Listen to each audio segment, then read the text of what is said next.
رات کی تاریکی گہری تھی، فضا میں ایک عجیب سا سکوت چھایا ہوا تھا، جیسے کائنات خود سہم کر رک گئی ہو۔ لیکن پھر اچانک آسمان چمک اٹھا، ایک لمحے میں زمین لرزنے لگی۔ ایران کے فوجی اڈے شعلوں کی لپیٹ میں آ گئے۔ یہ کوئی حادثہ نہیں تھا، یہ ایک سوچا سمجھا منصوبہ اور خطرناک حملہ تھا۔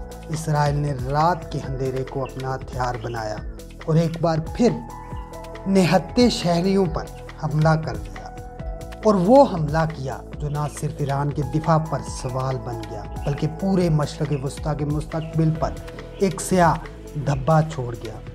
ایران نے کچھ نہیں کہا، نہ کوئی پریس کانفرنس، نہ کوئی دھمکی، نہ کوئی بیان، لیکن خاموشی کبھی کبھی چیخ سے زیادہ خطرناک ہوتی ہے، اور وہ خاموشی اب لرز رہی ہے، کسی بڑے طوفان کی آہٹ دے رہی ہے، کسی بہت ہی بڑے طوفان کی آہٹ دے رہی ہے۔ ایران پر ایک حملہ اسرائیل کی طرف سے، جس پر مسلم دنیا خاموش، لیکن ایران جانتا ہے یہ کھیل اب صرف ایک حملے تک محدود نہیں رہے گا، یہ عزت، دفاع، خود مختاری اور وجود کی جنگ ہے۔ ایران نے اپنے میزائل سسٹم الرٹ کر دیے، ڈرون اڑان بڑھ چکے ہیں۔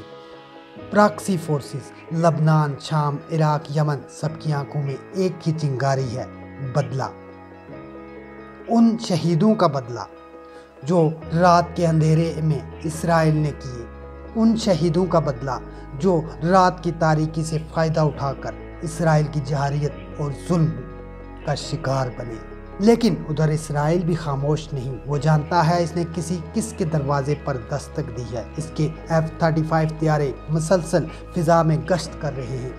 آئرن ڈوم نے شہر کو چھتری کی طرح ڈھانپ رکھا ہے، اور زیر زمین وہ ہتھیار جن کا نام بھی اکثر دنیا نہیں لینا چاہتی، نیوکلیئر ہتھیار، وہ ہتھیار جو صرف ایک بار استعمال ہوتے ہیں اور پھر صدیوں تک زمین سانس لینا بھول جاتی ہے۔ ایران کے پاس تعداد ہے، جذبہ ہے، عقیدہ ہے، ایسا عقیدہ جس عقیدے کے ذریعے صرف فتح کی جاتی ہے، فتح حاصل ہوتی ہے۔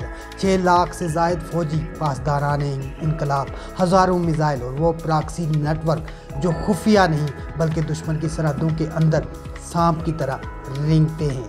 ہر ایک میزائل دشمن کے دل میں چبھنے والا کانٹا بن سکتا ہے، اور اسرائیل وہ چھوٹا ہے لیکن ذہانت میں بے مثال، چال بازی میں سب سے آگے، ظلم میں سب سے آگے۔ اسرائیل کی ایئر فورس کو دنیا کی بہترین فورسز میں شمار کیا جاتا ہے۔ موساد وہ خفیہ تنظیم جو دشمن کی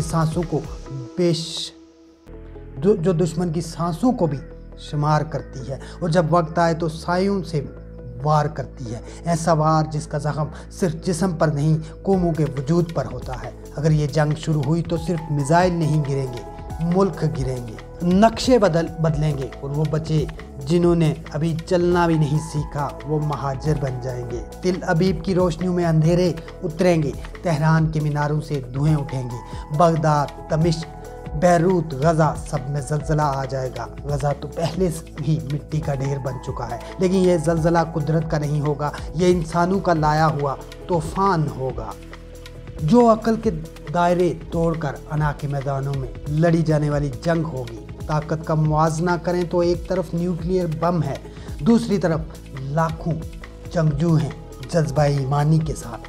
ایک طرف ٹیکنالوجی ہے، دوسری طرف زمین، جغرافیائی اور نظریہ۔ ایک طرف دنیا کی بڑی طاقتوں کی حمایت، اسرائیل کی پیٹھ کے پیچھے امریکہ، یورپ، فرانس، بڑے بڑے طاقتور ملک، دوسری طرف علاقائی ربط، عقیدہ اور عزت کی قسم۔